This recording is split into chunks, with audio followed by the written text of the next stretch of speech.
কি ব্যাপার ঘটক সাহেব এদিকে আসেন। আরে রিঙ্কু সাহেব যে কি অবস্থা?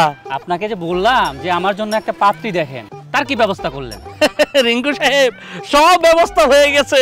সব ব্যবস্থা হয়ে গেছে, তো সব ব্যবস্থা দেরি হয়েছে, তো এত দেরি কিসে? আর দেরি হবে না, আজকের মধ্যেই মেয়ের বাবার সাথে আপনাকে পরিচয় করিয়ে দিব, মানে মোলাকাত করিয়ে দিব।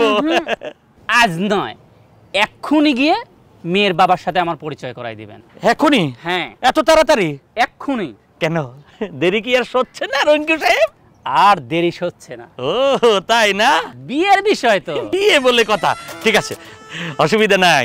আমি তো মাত্র নামাজ পড়ে বেরিয়ে আসলাম, মসজিদের সামনেই এখনো মেয়ের বাবা অর্থাৎ আসলাম সাহেব আছে।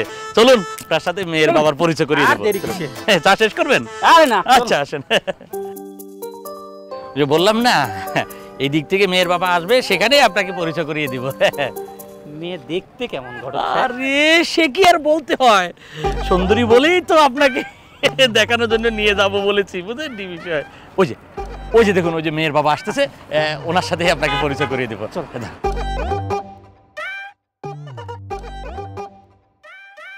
আসেন, ওই যে দেখেন আসলাম সাহেব। আসসালামু আলাইকুম আসলাম সাহেব। ওয়ালাইকুম আসসালাম। তা ঘটক সাহেব কি খবর? হ্যাঁ আছি আলহামদুলিল্লাহ, আপনি ভালো আছেন? হ্যাঁ, বলেছিলাম না ওই যে আপনার মেয়ে সুখী মামুনির জন্য একটা ভালো পাত্র দেখেছি, সেই পাত্রকে নিয়ে এসেছি আপনার সাথে পরিচয় করানোর জন্য। আচ্ছা আচ্ছা, ভালো। তা ঘটক সাহেব এই পাত্র নিয়ে আসছেন বিয়ের কথাবার্তা বলার জন্য, তা রাস্তার উপরে কেন, বাসায় চলেন, পাত্রকে আপ্যায়ন করতে হবে, তারপরে মেয়ে দেখবেন, বিয়ে বলে কথা। চলেন বাসায় চলেন। আরে সবই হবে, যেহেতু এখন রাস্তা দেখা হয়ে গেল, একটু পরিচয় হয়ে যাক। আসসালামু আলাইকুম আব্বা। Sorry uncle. ওয়ালাইকুম আসসালাম। তা বাবাজি তোমার নাম কি? রিঙ্কু। পাত্রকে বলতে দাও। ও রিঙ্কু আঙ্কেল। ওহ ভালো। আচ্ছা বাবাজি তোমার বাবার নাম কি? কেরামত। পাত্রকে বলতে দাও।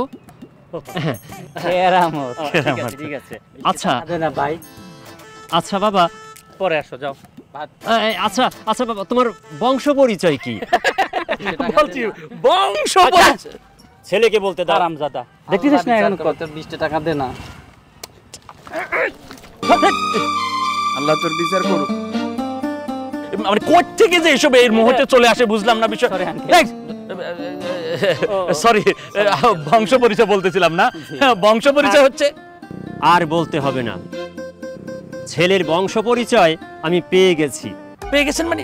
আমরা তো এখনো বংশ পরিচয় বলিনি। এই যে ঘটক সাহেব, রিঙ্কু বাবাজি এই লোকটার সাথে যে আচরণ করলো, তাতেই আমি ছেলের বংশ পরিচয় পেয়ে গেছি।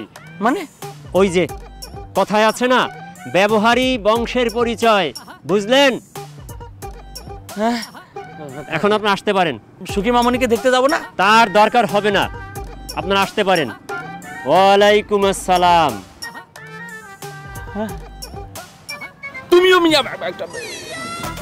এখন আসছো মানুষের সাথে খারাপ ব্যবহার করার জন্য? দেখছো যে মেয়ের বাবার সাথে কথা বলতেছি, মেয়ের বাবার সামনে সবকিছু করা যায়? হ্যাঁ, একদম পুরো আসল চেহারা তুলি ধরছো। থাকো তোমার বিয়ে, আমি আর তোমার বিয়েতে নাই। পাগল আসার সময় পেল না।